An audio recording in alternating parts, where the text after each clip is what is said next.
So my brain's operating. My brain is operating at probably 40% today. I was gonna say, I'm should still we not drink a little recovered. more coffee before? I'm still not recovered, dude. Before we. Well, that's probably the best. That's probably the best.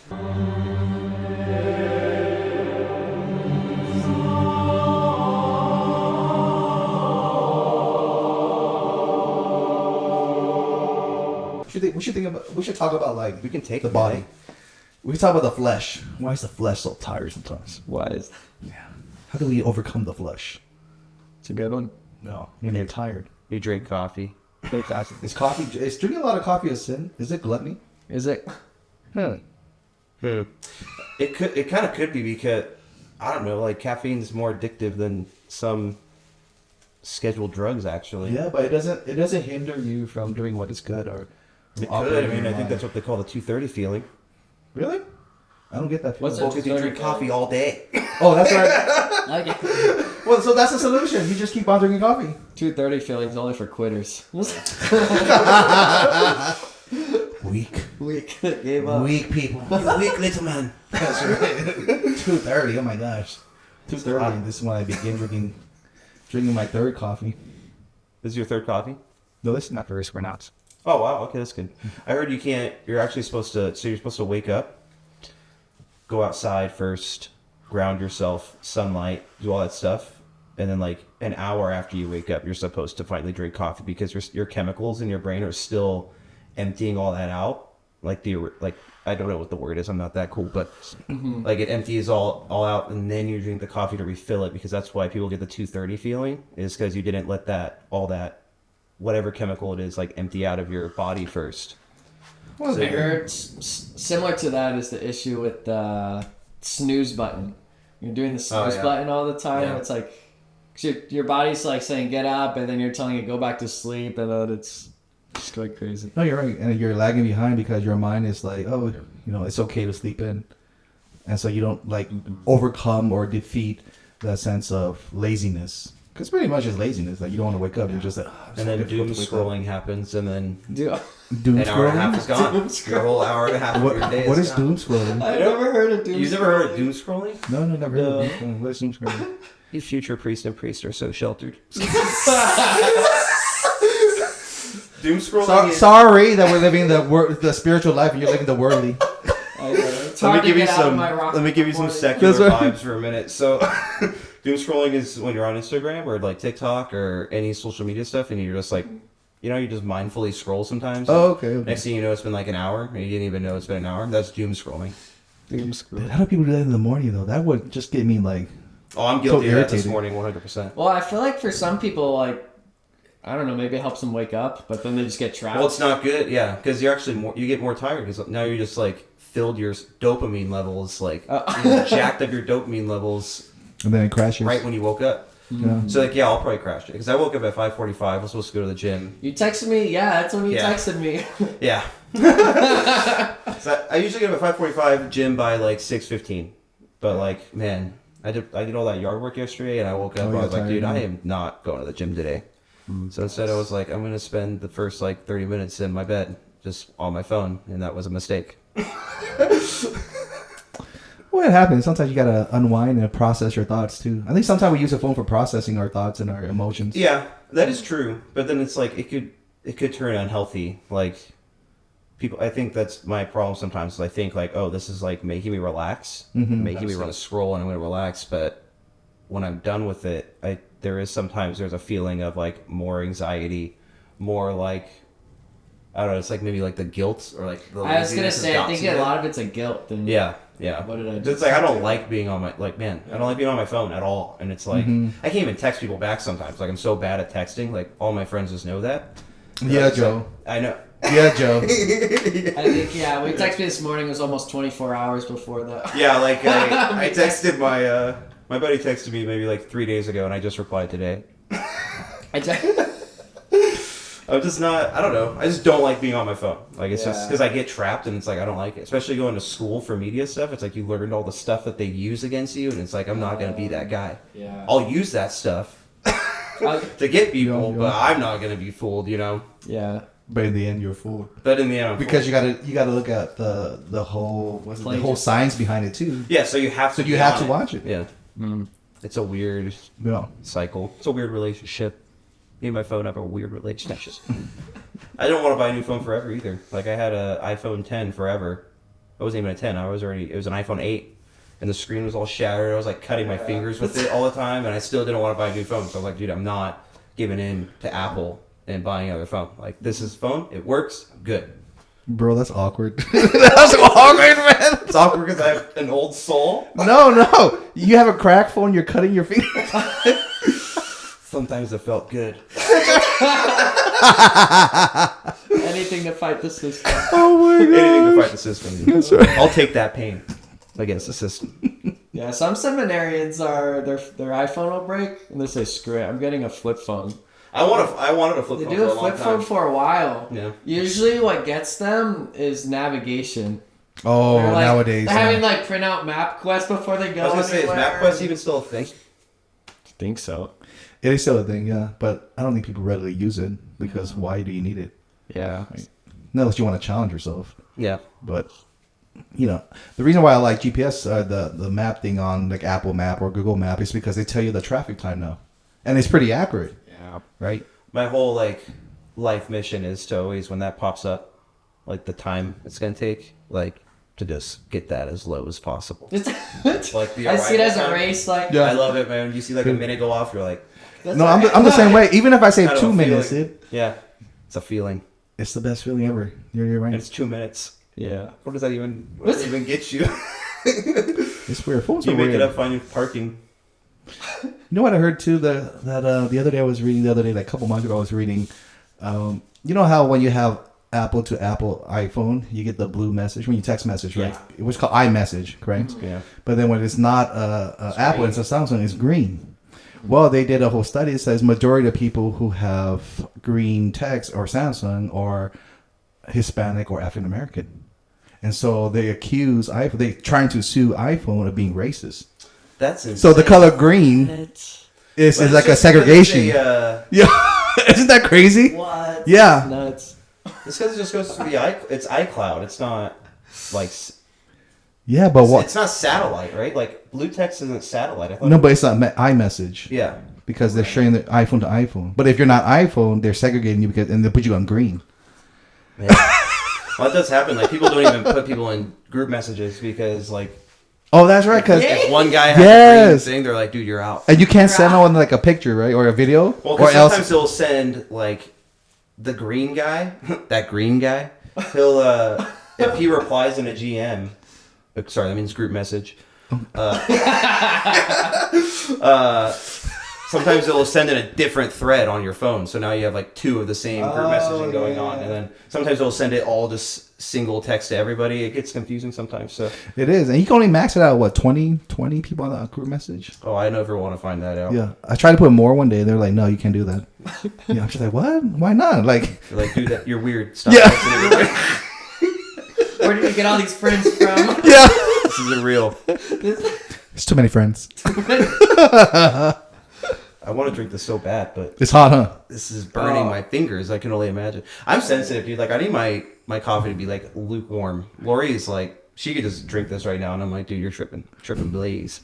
Yeah. Can't Yeah, I do don't know it. how you kept the lid on, Father. Oh yeah, I'm used to it now. Yeah, His tongue's just It's gone. all seared. That's all right, the that's way right. down. that's right. I speak fire, dude. You ever seen seared ahi?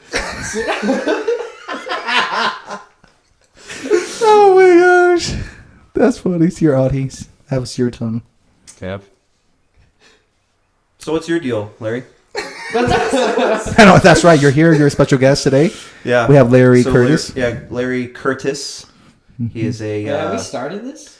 We've been going. Dude, we've been going on and on, man. That's how the podcast works. Just small talk getting ready. No. So Larry is a seminarian from our beautiful San Bernardino Diocese. He is located in Mundelein as well with little baby Oliver. Baby Oliver. How old are you, Larry? 26. And Oliver is 24? It's 23. Oh, 20. Oh, He so always 3 makes years fun of me. He older. calls me an old man as soon as I turned 26 this year. Oh, awesome. He was like, Congratulations. "Old man, you need anything?"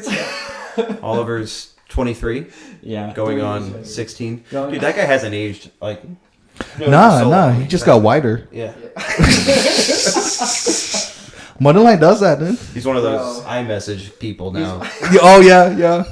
Day one, getting back here from Mundelein, stayed in the pool all day. I was like, I need to get back to my Acclimated. normal skin tone as fast as possible. Start burning. Just I got sunburned yesterday. What were you doing yesterday? I did a bunch of yard work. Okay. And, yeah, my arms are pretty burnt. So that's why it's hot in here right now. No wonder. I thought that was a red light on your face. No. You're a little more red today, I'm man. surprised this thing doesn't sunburn me. My skin's so sensitive. It's crazy. Bro, I think everything about you is sensitive, bro. From your coffee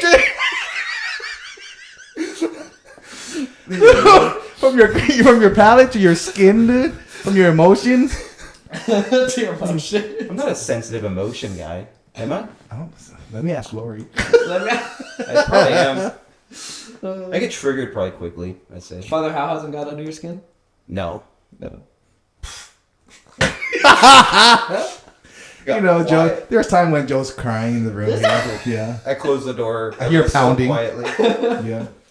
But no, I don't get. It's because I don't get offended or Yeah. people can make fun of me all day long. I don't care about that. It's more just I think it's more anger that I get triggered on more. I don't know. Yeah, it could be the case, huh? Yeah. I'm not sure. Yeah, that could be what's wrong with you. I'm not sure. Probably, yeah. I don't know. Yeah, there's many things wrong with Joe.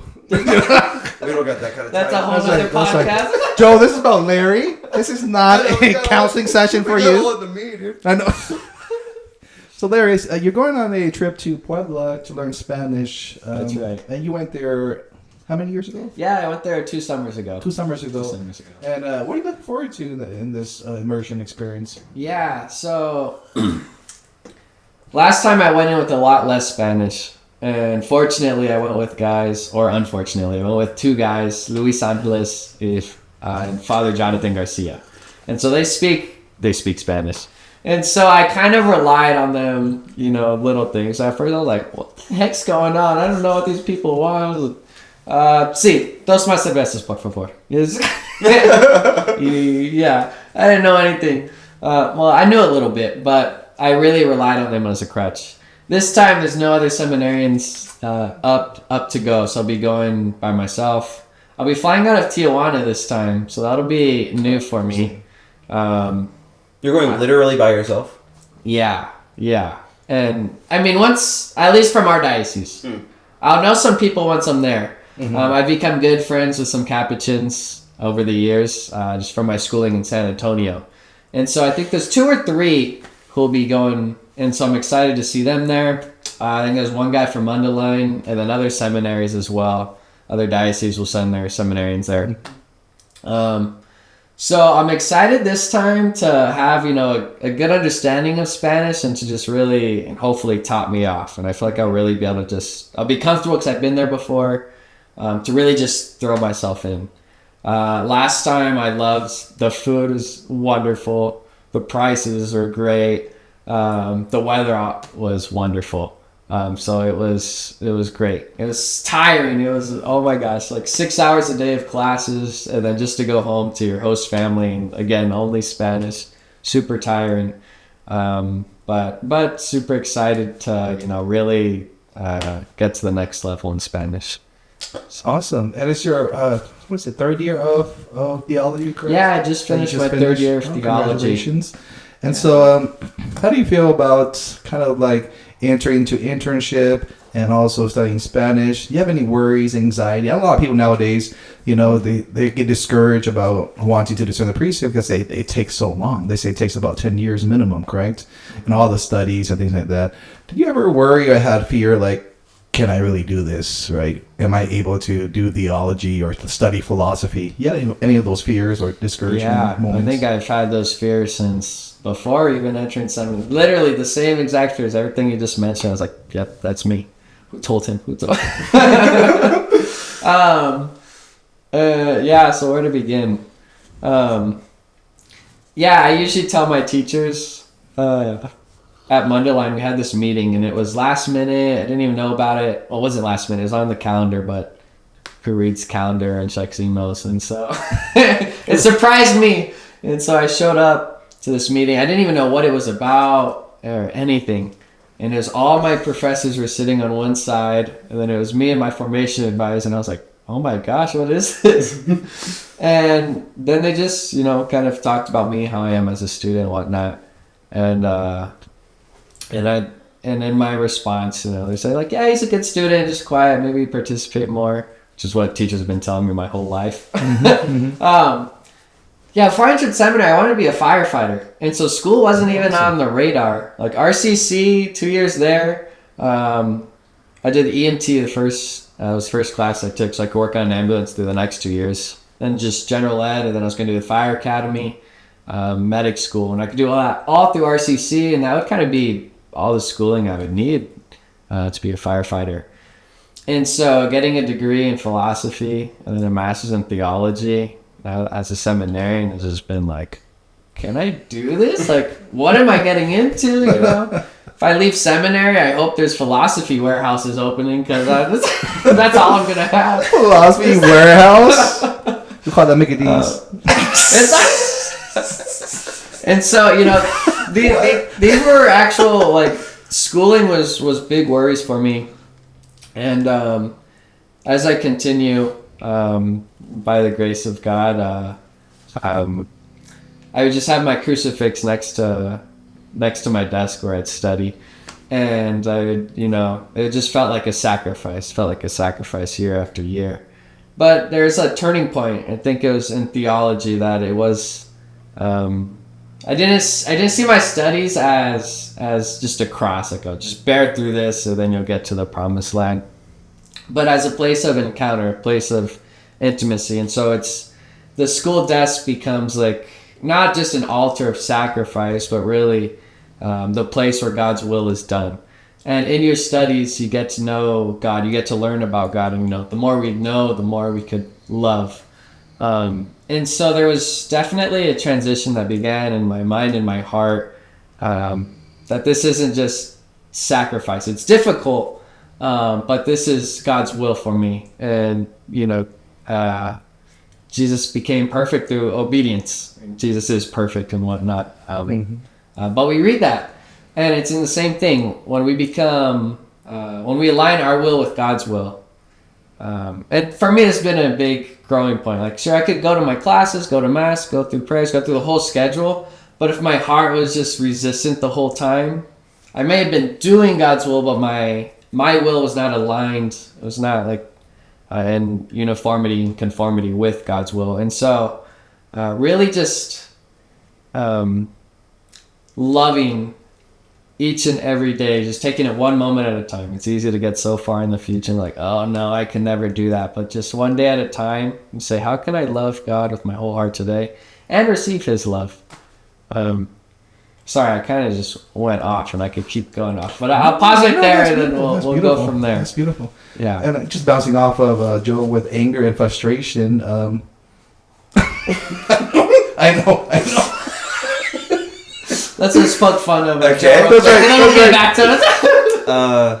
Okay. Like, how do we overcome anger and frustration? Because I know, like, when we go to school, like when I went to school, there's always moments of frustration and anger, whether it be like, man, I don't want to study for this test, or you have like 3 papers, 2 tests, right? And then you also have ministry as well. And so there's a balance that you have to have within seminary life. It's just not going to school, right? There's also human formation, taking care of yourself, your mind, your emotions, your body. How do you encounter like those moments, and how do you overcome those moments of frustration? And it could also be you, Joe. Like, how do you overcome those moments of frustration, whether it be in your vocation, whether it be work life, things like that? I did a lot of talking, so I'll let you start, and then I'll pick up from there. I don't want to say anything. I don't want to say anything on this podcast. Say it. Say it now. Hold on. I think I don't know. I think the biggest thing for me, in my point of view, is just to find out maybe what is like the cause of that anger, like internally, like, because anger is just like, I don't look at anger anymore as just like something that I guess happens to you, but it's like it's what your mindset is, or like what, you know, you're perceiving something. And then like anger is just not, I guess anger is not a physical thing, but like you make it into something. So it's like if you're having just, you know, people just who have like a bad day or just like a bad experience out driving somewhere, and they get home and you're angry at the traffic, you carry that anger onto something else, and you're just, you know, so it's just something where it's like, where's that root coming from? So anytime I'm angry, I kind of look at like, where's the root of my anger coming from? Whether it be an experience that day, or maybe it's just I'm just stressed out, or my sense of not being in control. Like that's my biggest, I guess my biggest crutch would be always that of like, you know, I think it's from just like also just being like how I was my upbringing. You know, my father was someone who's just, he's very, wants to be that control figure sometimes. And it's like, and just kind of little things of like, he's going to just tell you, this is the way you do it. And like, that's how you're going to do it. And that kind of built my like revolting lifestyle as a kid, and like kind of younger. I was like, I'm going to do the complete opposite of that. Have a nice day. You know, but as I got older and older, I catch myself into that, especially going through like marriage, like the marriage classes stuff with your spouse at our church. It was like that. Like it was way more focused on like who your parents were and who your family is, not even really about who you are, who your wife is, but where did your wife come from? So let's look at her family and like what do they struggle with? Because like odds are, you know, you're gonna kind of carry those traits into your being because that's who you were raised by, you know? So it's like, once I kind of understood that, it was very like, okay, I see like the quote unquote negative sides of, you know, things that I could look at like my parents' relationship and like see like where did they go not wrong, but just like what did they not catch, you know, that I can catch to make myself a better husband and a better father, you know? And like, so that's kind of the biggest thing was I see that control issue sometimes.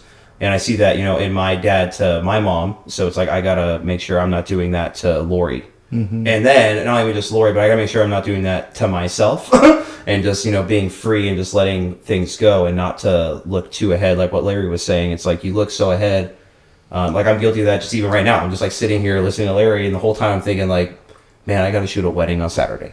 Like, I don't want to shoot a wedding on Saturday. I'm so sick of shooting weddings, you know? And it's like, dude, that's Saturday. Today's Tuesday. Take it easy, you know? You know? It's like, let's get there first, because you end up getting there on Saturday and it's like, you're fine. Everything's fine, you know? And you actually have fun because you're working with people that you like, you know? But you just look at the thing that you don't want to do before looking at the blessings, I guess, sometimes, or like the hard work of it. And it's like obedience, you know, like even yesterday doing all the yard work and stuff. It's like, man, do I really want to be out there the whole time, all day? This is a Monday. It's a holiday where it's like, man, you could be taking an extra day of just kind of chilling.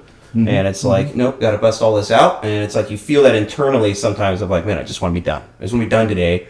And we had to go back to the hardware store to get something for a weed whacker. And it's like, dude, I'm just over this. They didn't have it, so we had to go drive all the way to Home Depot. And it's like, dude, I just don't want to do this right now. But you finish it all and you look out there, you're like, dude, I did all that. It's awesome. And it was a lot of hard work and it was great. And like, you see the fruit in that and it's awesome. So I guess just to like not jump to anger so quick, but to kind of see like the blessings of that anger. Cause I think you can find fruits in anger to bring you back down to earth. Yeah, something that anger is kind of like irrational. That's, like, like why you're ruminating something that may not even happen, or it doesn't even matter. Right? enjoy the whole process. Enjoy the present moment. Yeah, right. Yeah, I think it's hard because like it's hard to not be emotional. Like some people take that sometimes as like you're just not emotional anymore. Like when people tell, you know, if someone's stressed out and you just tell them like, hey, just take it easy, calm down. It's not that big of a deal. They just like they jump at it as like, I'm allowed to feel this way. You know, it's like you are allowed to feel this way, but like. You gotta work through that to look through the goodness of what's gonna happen. Because really, like with stress and anxiety, it's like that stuff hasn't even really happened yet, and you're just making it a reality. Yeah. And it's like, wait a minute, like let it just play out. I guess it just comes down to just trusting God that everything's gonna be a-okay, man. Yeah. One time I was asked to give a talk on anger and humility, and so how they're tied together. Or, I mean, really how they're contradictory. So really it was on anger and pride. And usually when we're angry, when we're frustrated, it's because our will isn't being done, or what we thought would happen didn't happen, or it's really just turning in ourselves and not being happy with the way things are on the outside, as if everything revolves around us. But the sad part about that is, and why humility is so helpful, is we're able to like calm down and able to see God. Anger, as you were saying, is like irrational. It blinds us. We all of a sudden we can't see anything that's good because everything is wrong. And so using it as an opportunity to take a breath, calm down, and say, okay, God, how are you working in the distractions? In divine providence, our circumstances have turned out the way they are, and so rather than be frustrated, it's like, okay, Lord, how can I encounter you now? Of course, easier said than done. Sure. Yeah, and it's like that's not even the hard part to me. The hard part is like the people around you. Like they just kind of look at you a little more robotic, I think, sometimes. Like obviously, like working more around priests and seminarians. It's like I'd say the common thing that I haven't witnessed that because I see it, but it's more just like people who don't know. Like they all just think a lot of you all are just like very robotic in the sense of like, do you guys even have emotion? And it's like, dude, yeah, like priests get angry, priests get angry, priests get sad, but it's just like, I always just tell them like they have like that tool, and like that formation has helped them work through those things when those things arise. We don't get that, like people who are just regular little, not even just churchgoers, but like people at public school that have no religious life. It's like, what do you have to lean on? Like, you don't have that tool. Like, we were all given that tool, but like they got to really sit there and study how to use it, And to also detach, to mortify your flesh. Because at the end of the day, it's pride many times that lead us to be angry, wanting control, wanting to live a life of expectations. That's what I find ironic, though, is because people think that's like weird. Weird to detach or weird to detach, I guess. Like the closer in my journey, the closer I've like, not closer, I guess closer, but like the more I've gone deeper into this path, it's like people I think are starting to, like I've had that issue already once where it's like, man, I just like broke down and cried because it's just like, dude, people think I'm weird now all of a sudden. Like I'm the Jesus freak that I never thought, was going to be. And then now it's like, I'm telling people, going out to Idaho, like my buddy, he's not really a church-going person, and yet we're sitting out there at like 11 p.m. and we're just having this crazy deep talk about God. And man, this guy was just my drummer in my band, and we used to just like mess around and just hang out. And now I'm just having this deep talk about this guy about God, and now he needs to get his life together. Like his life's together, but it's like all my friends were like that. If they weren't very religious, it's like, dude, like I kept you in my life because I can see that morality in you, and you're a very good moral person. It's like, but you just don't turn that key to make it a religious thing. And it's funny, like a lot of like my friends who aren't religious, they're like that. It's like heavy morals, but the moment they like hear the word God or want to take that extra step into a church life, like they just think that's weird. No, like I don't want to be told what to do, and they go to that sense. And it's like, dude, it's not that. It's because you're already kind of doing it. It's funny. Yeah, I think there's something very special there because Socrates says the unreflective life isn't worth living, and I think I like to say the superficial life isn't worth living. Sometimes we get so trapped up in conversations with people, even like good friends, and it's like it kind of stays at a superficial. And of course, like with our family members, that is like there is something that's bonding there about just sitting on the couch together, not even saying anything. Is growing in love. But sometimes I feel like we're afraid to like go deeper. And after we go deeper, with friends, whether it's about God or just how our emotions, how we're truly feeling, going through difficult times in life, or even sharing the joys, it's like we feel so much better. And I was like, I wonder just how things would be different if everyone was just, was a little more intentional about going deeper. No, it is true. Because that's been the hardest thing. Because it's like now with like more of like, I don't want to say I'm more knowledgeable, but more just like experience filled. Like just being around, all this kind of stuff. It's like, man, you really get that experience of, again, like seeing how, going to Mundelein and seeing how you guys were just like crazy formated and just like that dedication of just obedience and just hardworking stuff reaching towards this, beautiful thing. Watching Father Hau having to just be this priest 24/7, like no off day, that's crazy, dude. And it's just like, you start to see those realizations and like, okay, how can I use it, So it's like, I'm learning off of you guys every day, and it's like, you guys don't even know that, but it's just like, I'm just like seeing these things of how you guys react to things. And like, let me go home and, open the Bible, and I'm going to figure this out. I'm just figuring it out by myself, which is cool. It's cool. It's very cool. But that's what's so funny is like when you get in those conversations with these people, it's like you want to just jump in and go that deep route, but it's like I kind of have to it's like a little staircase of like, we got to get there first, because I can't go straight down, because people get, what the heck is your problem, dude? Mm-hmm. And it's like, that's my new like learning thing I found in Idaho, because there was a couple conversations out there. Their roommate out there, like, he's kind of a mess, and he's dating this girl, and this girl's just really lost. It was very sad to kind of like hear her talk, and she's a they them kind of person, and like, but she's just talking to me so much, very good with kids, and she's just like, I just really want love, like I'm just searching for love so hard. And like me and her had this deep conversation in the garage, just sitting there while we're just waiting for people to come. It's just like, it's so fun to kind of finally be able to kind of do that for someone. Mm-hmm. But now it's like, I got to learn that way of like kind of just truly kind of just easing it in more and more. And with her, it was just I'm just going to talk about love with her, because, God is love. And like, let's just start there. Yeah. And then maybe just, it's just like, but when's that time to kind of turn the key to like, okay, but Jesus, it's like, it's difficult. Yeah, you got to meet them where they're at as well. Because a lot of times when we say die to yourself, the question is, what does it mean to die to yourself? Like, how do I die?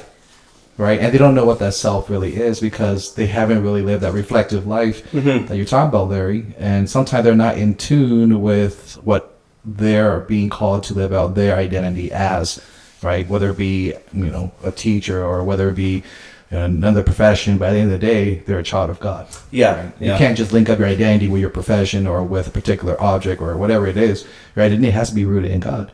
And even with pride, I think when I was discerning, I often asked, what is pride? Right? And pride could creep up in very subtle ways too. Once I thought, okay, this is pride. And then eventually I was like, no, wait, this is pride.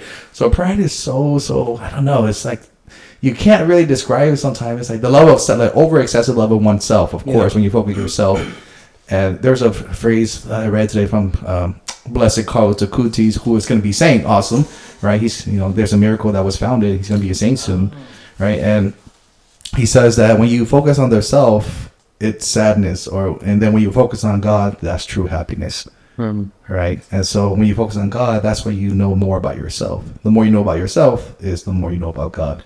That's been like the weird part, I guess. Maybe that's like the trial, is like the pride thing. It's like when I'm in these conversations or trying to get, I guess, what's the word? Like when I try to get my evangelize on, like you're worried about being that prideful person of like, because I feel like I keep saying that. That's my continuous thing when I'm talking to people about this stuff. It's like, I don't want to talk down to you, or like, I want to make sure I'm not on this higher level, but it's like, it kind of comes off that way sometimes, these people, and it's like, well, I guess that's where it's just like, you just gotta look in your heart and just be like, dude, I'm not doing it for that reason, so I'm good. Like, don't worry about it. But that's been maybe the harder part of it, is like making sure you're not, I guess it is teaching, but it's more of just making sure you're not just like telling, I guess. I don't know. And you're trying to lead them to Christ. At the end of the day, you're not leading them to yourself. Yeah. So where's your attention? Where's your purpose in that moment?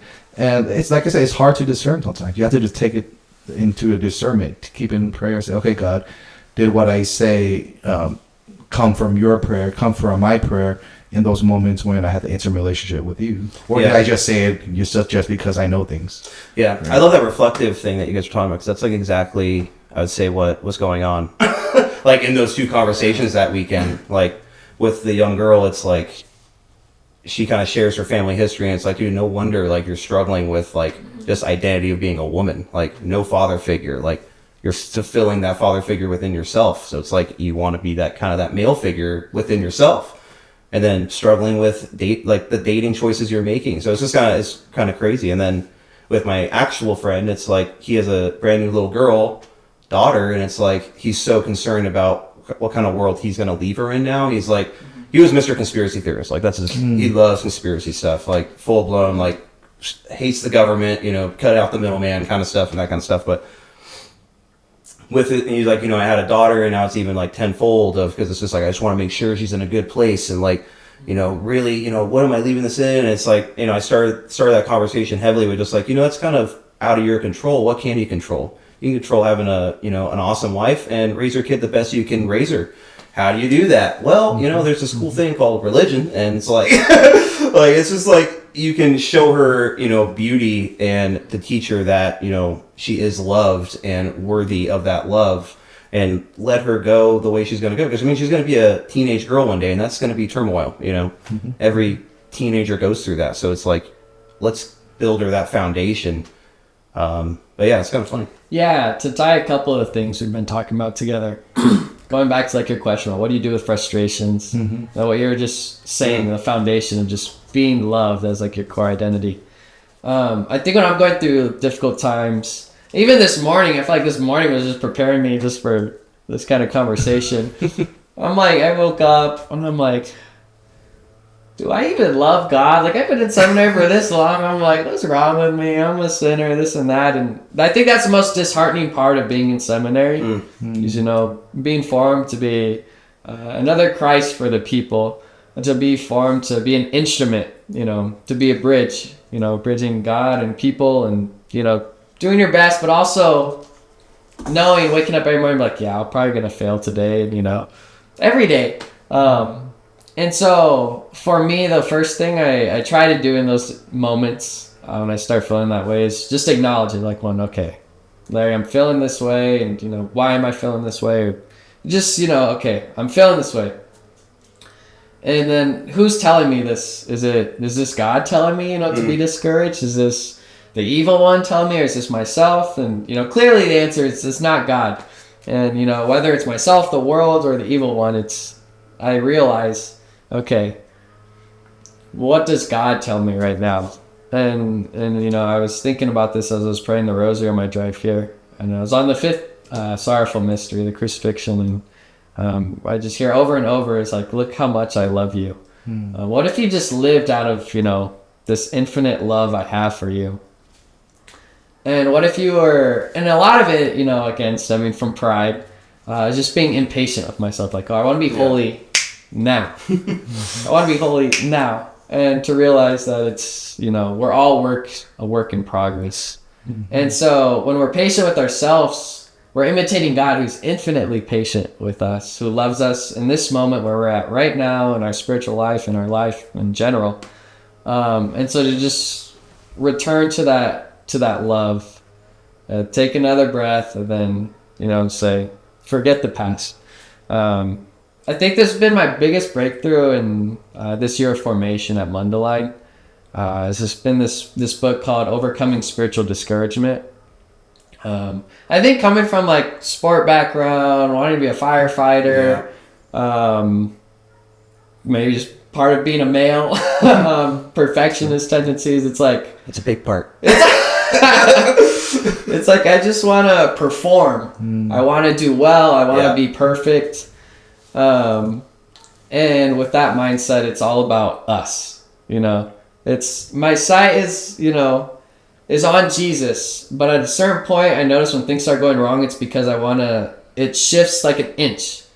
But when you're walking, who knows how far, an inch off the path leads you far away. Mm-hmm.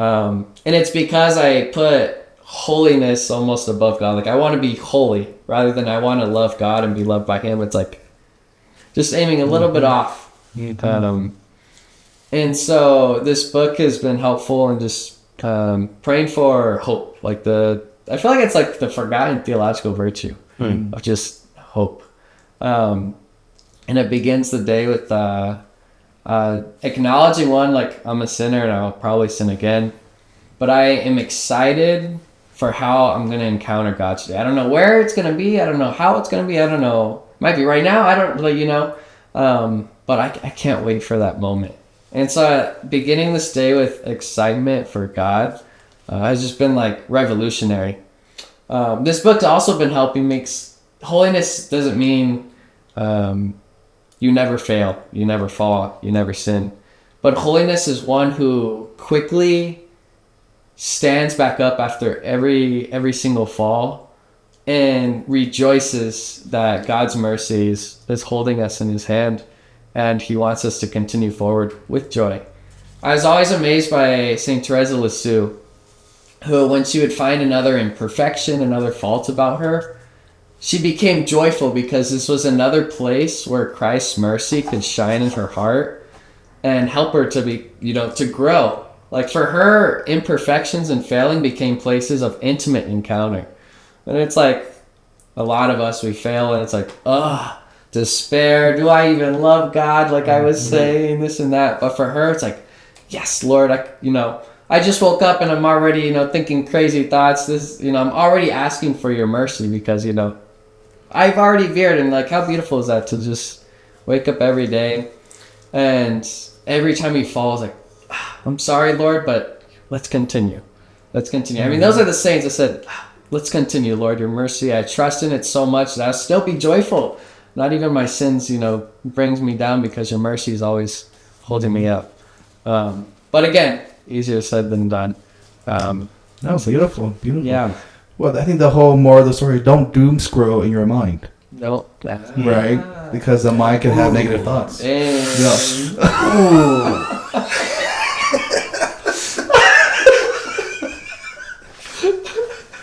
You like that, huh? You like that? You gotta like throw the mic since it mic drop. By That's right, mic drop. And open up the Bible, open up the scripture, right? Doom scroll the Bible, dude. Yeah. Die to yourself, right? Yeah. When you read the Bible, you realize, what I'm saying in my mind isn't true. Like, God loves me, or I am made in his image and likeness. Why do I think otherwise? I have a cool question, because it's like, I guess I feel like I've been noticing, like I can notice that lukewarmness in people now, like with that kind of stuff. And it's like what you're kind of explaining of like, always just getting back up. When does that become like, or like, I guess just from a priest point of view, it's like, when does that become, like, how do you notice that when it's something like that, where it's like, one person's working really hard, falling into sin, coming back up quickly, to the person who's just more just like in that lukewarmness? Like, how can you tell? It's like you see that on social media, like example, like social media on a story or something. You click it and it's someone just like out at the bars, or just literally, obviously they're just like getting intoxicated at a night out, and then the next day there's just like a crucifix picture, and it's like, when does that become actual lukewarmness, or when is that someone that's just kind of? Do you understand what I'm saying? Yeah, well, lukewarmness is neither hot nor cold, meaning they gave up. Okay, so I guess that's still... Right? They just like, So I'll just still go to church, but I'm not going to, like, work at it? No. I would say they will stop. Lukewarmness is like, whether I go to church or not, doesn't matter. I'm just going to sit here. Because I felt like I was lukewarm, multiple times in my life, but in those times, like, I would still go to church. So that's why I'm like, is that technically not lukewarmness then? No, because going to church is like overcoming sometimes. You may not feel like it. Even if I was going for the wrong reasons? Because I feel like most of in those times of life, like, I was going there just to play music. In a certain sense, I think you're limiting yourself in your intent, but at the same time, it didn't mean that you didn't believe in God. Yeah. Right? Yeah. Yeah, I think there's something about just like the kind of like Jesus says, like the faith of a mustard seed. Mm-hmm. Desire is like huge in the spiritual life. The fact that like the desire is there, even if it is superficial, it says a lot. Mm-hmm. It is crazy. Like that's like the coolest thing I think in my lifetime of like what I've gone through. It's like, man, even like in those times of complete absence of like go to church here and there, and then being in the crazy rock band scene of just drugs and alcohol. Mm-hmm. Like it's crazy even in that time. It's like it's still in my body, in my mind, in my soul. Like there was still that like presence of God. It's kind of crazy. Like you'd think that would just dissipate, just dissipate and just like leave. And yet it's like, it was still there, like just under all this gunk and just like this stuff. But it's like, it's just crazy. All of a sudden it just like lessons, and it just shoots through. And then it's like, I guess it's not crazy. It's just like beautiful. Like, or just like it's amazing. And then it's like you think about like people who are still dealing with that or still struggling with that, and it's like I wonder if they can like still see that light or that or feel it. I don't know. Like is that always in people, like you think, or is that? I think sometimes it's like a heartbeat, right? Like you don't notice that your heart is beating until you pay attention to it, right? But it's always there. Yeah. And you know it's there. You can't see it, right? But you know, like, oh, once you kind of silence yourself, like, yeah, I believe it's there. That's crazy. It's like mainly fear, I feel like, then for people, then, you think, like, to not kind of fall into that. Because I left that, like, in Idaho, again, like, that conversation with my friend, it's like, that was my thing of, like, fall into it. Like, you, like, if you kind of understand what it is and, you know, you could, in that conversation, it's like, you can sense he's, like, kind of, I guess the word would be hungry or even just curiosity. But it's like, that's kind of how I would keep kind of bringing that conversation of just like, you got to kind of fall in and just see that, I guess that it will catch you. Not in like a trapping way, but just more of like I guess put your trust into it and just kind of fall in and just see what happens, you know, dip your toe in the water and then jump in. But yeah, and sin blinds us. Yeah, I mean, we're blinded because we feel like, oh, we want something immediate, right? Yeah. Like we want to experience God immediately. And God's like, I'm always here. It's just your mind, your distraction, or even your hardness of heart doesn't allow you to see that I'm here or to experience me.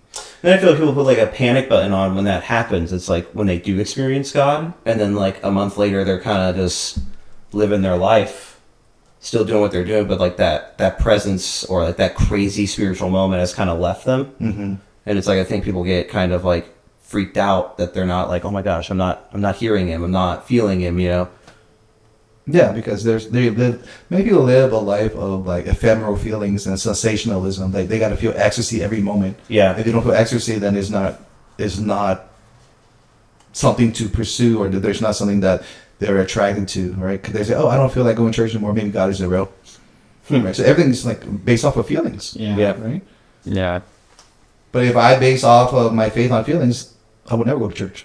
Well, that's why, like, I think that's what hits so hard, like, going to the seminaries with you and it's like seeing that stuff. It's like, I think that's probably what stuck with me so much is like, you know, Larry and Oliver, they have to go, they have to be a seminarian every day, you know, they have to show up to their classes and go to morning mass every day, you know, and it's like, I guess that's what hit me the most maybe sometimes. It was just like, man, I would just lay in bed maybe one morning, you know, but it's like they just don't do that. So I guess that's where it was, like, in that idea of like, you know, these people obviously have been called, there's a divine calling moment in each of their lives, unique in each of their lives, and yet like maybe someday it's just not as strong, and yet they have that obedience and have that like perseverance to like really, you know, take on that struggle and to continue to push through because it must just be that powerful, you know.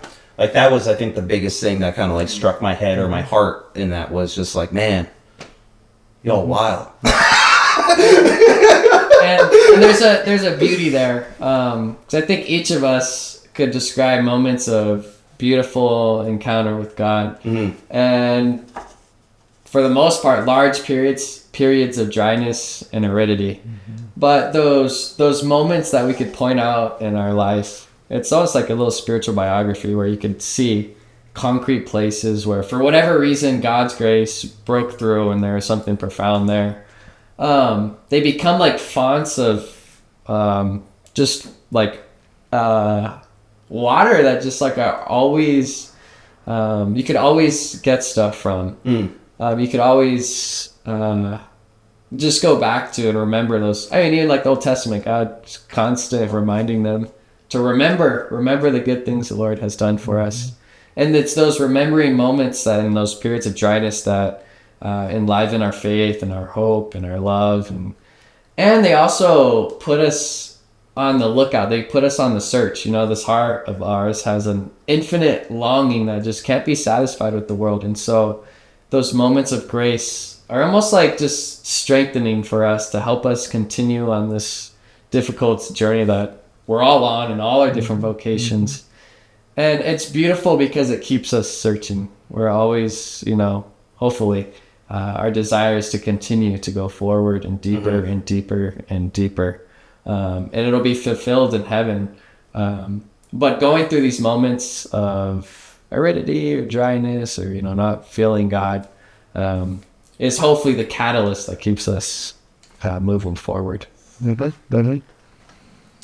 was really an invitation to continue to search. Yeah. Ask the questions, but just don't stop at the questioning. A lot of people just question it and leave it there. Yeah. Right? Yeah. Find the answer. I notice that the most, I'd say. It's like, there's a heavy struggle of a search. But again, that's where it came to that. I was like, it's like, dude, you're asking the great questions. Yeah. Fall into them. Let's find you have to find the answer. Like, I can't just show you an answer. I can't just like pull a little bit of Holy Spirit out of my pocket and just be like, dude, check this out. What's the Holy Spirit? It's like, it just doesn't work that way. So it's like, you have to kind of, it's like, what do you say when you ask any priest, what would you tell someone discerning to become a priest? Just say yes. And it's like, that's the fall in. Mm-hmm. Like, it's like, you gotta just kind of fall into it to see if it's actually that thing that you've been searching for. And essentially, it's a relationship. Yeah. Like, Jesus is not an idea. Yeah. So you got to relate with Jesus Christ. Yeah. Yeah. And to fall in love with Jesus, you got to communicate with him, pray. Right. You got to read scripture because the word of God is coming from him. And you got to delve deeper into relational aspects of your own human life as well, because Jesus also works through people. Mm-hmm. Right. You also see him through nature, so you got to spend time in nature. You also got to rest because also God speaks to us in dreams many times, or even in our conscience, right? How do we form our conscience through the word of God? So you see, God touches every aspect of our life, even our own being. And so we have to be attuned, right, to that presence in all levels or in all forms and aspects. Yeah, I really like that. Right now, the constant, this verse going through my mind is, seek me and you will find me. Mm-hmm. And when I got here, I opened up Joe's Bible right here and noticed that one of his tabs is on the Song of Songs. And that's exactly what that story is two lovers. There's like this constant going back and forth, this tension of leaving and seeking and finding. And then, again, it's just back and forth. But even a lot of what you were saying, Father Hau, and, we encounter God in all these different places. But when I was discerning, I was waiting for a miracle. I was waiting for God, I'll become your priest, but let there be some sign. Like, that's like a complete 180 from what I want, Yeah. Firefighting, marriage, family, money, everything. And I was limiting God. I was like, God, you have to speak to me in this way. And I was really, not open to all these other ways that God might be speaking to me. Mm-hmm. And it's the same for all of us is, God is speaking to us through all these different things. But unless, we are searching the scriptures, listening to others, serving the poor, whatever it might be, God is there. I was so touched by the Pentecost homily that priest gave at St. Patrick's, my home parish. And essentially the message is Jesus ascended into heaven, but it doesn't mean he's gone, he's nowhere to be found. He said, no, Jesus, God is with us. Go out and encounter him. Go out and experience him. And I was like, wow, such a simple but beautiful message. Go out, find him, and experience him, and receive his love that he wants to give us. Yeah. Well, thank you, Larry, very much for your time and for your commitment and saying yes to the Lord. And just know that the people of God who are watching, and myself and Joe, will be praying for you as you delve deeper into the intimate relationship with the Lord, and hopefully one day become a priest. That's going to be 3 years? 2 years. Oh, 2 years from now. 2 years. Oh my gosh. Yeah. That's crazy. Is that right? 2 years? 2 años? Is that right? Yes. 2 años. Yeah. Yes. Man. Don't worry, Joe. You Mexico. That's right. You need to learn from Joe. Yeah. So continue to grow, continue to strive, continue to find, and to just fall in and to not be scared, not be worried, but to search for those answers that you're continuously asking questions about 4, whatever. With that, we say stay fresh. And stay faithful. God bless. It was easy, right? Yeah. Especially you didn't even know it was beginning.